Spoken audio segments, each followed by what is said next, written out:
hurting. What does he have here? He has what they call burnout. What's the matter? He's discouraged. And you know what? I believe caffeine gives you that initial so-called high. It makes you feel like you're high, but then all of a sudden you have burnout. You can't stay stressed out like that all the time. And what happens is your body, you end up depressed and discouraged and fainting.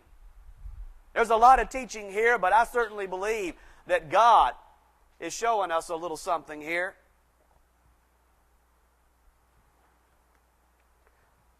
John Chamberlain, in 1682, wrote a book called The Natural History of Coffee and Tea and Chocolate and Tobacco, and he threw in juniper berries. What's the connection between all of these things? Aside from elder here, they all have caffeine. He says the juniper berry is of so great reputation in the northern nations that they use it as we do coffee and tea, especially the Laplanders.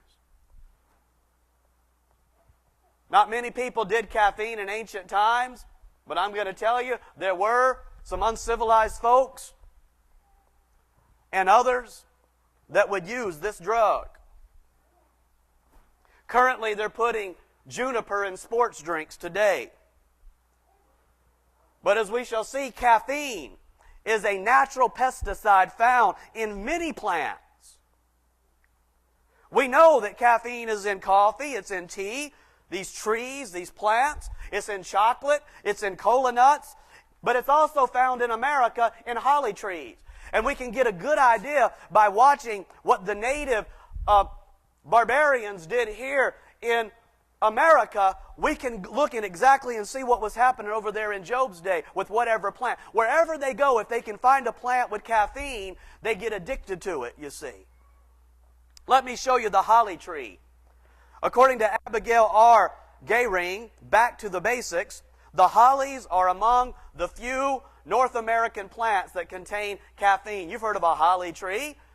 And there's all types of species of hollies. And the leaves have caffeine.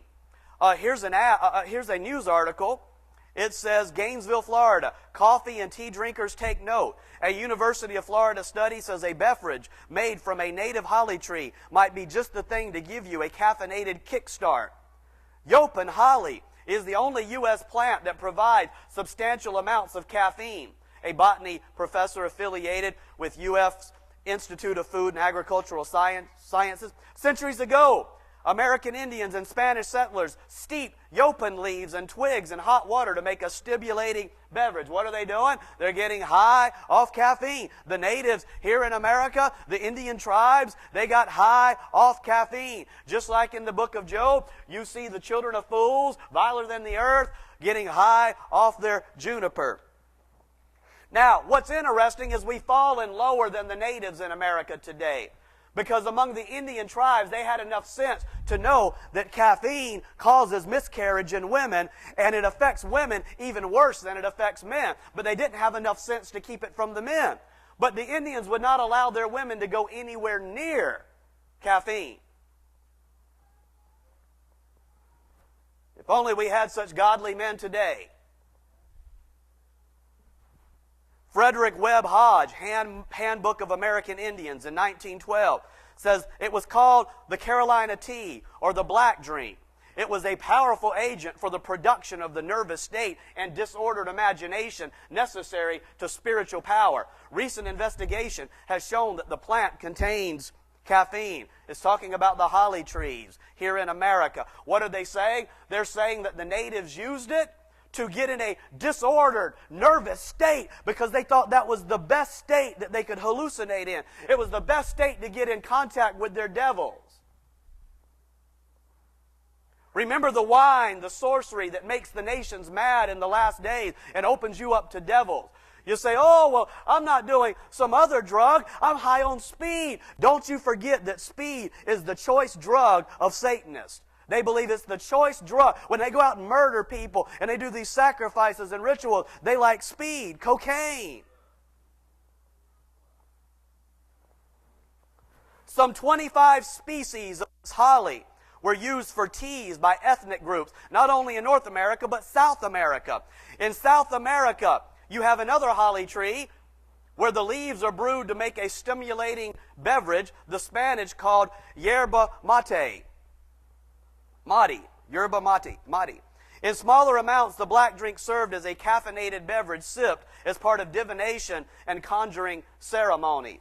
So what were they doing in South America? They were practicing divination. Their eyes were rolling back in their head as they got high off caffeine. What were they doing in North America? Eyes were rolling back in their head as they brayed and got high off caffeine. What were they doing in the book of Job? Sitting here braying, high off caffeine.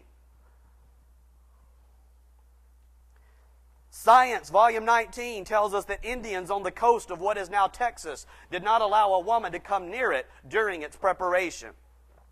In fact, it was just like this even in Europe. Coffee was forbidden to women of childbearing age in 1732 in Europe.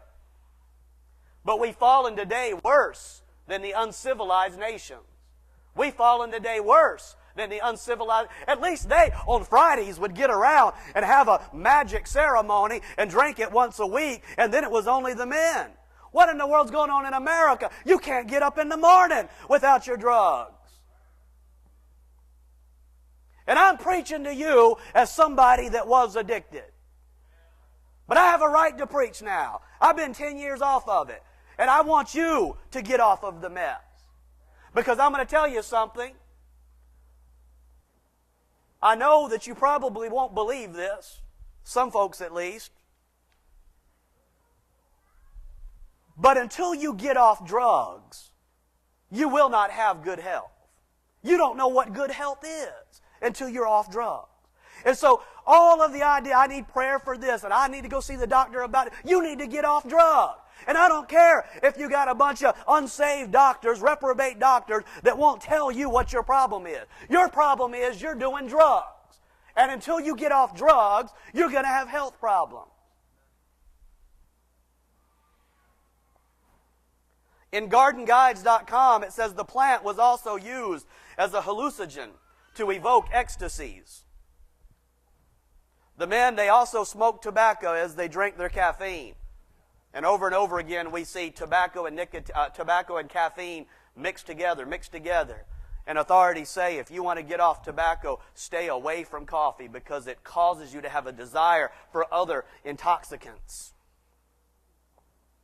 StateMaster.com tells us both yerba mate and yapanjali used to make the black drink.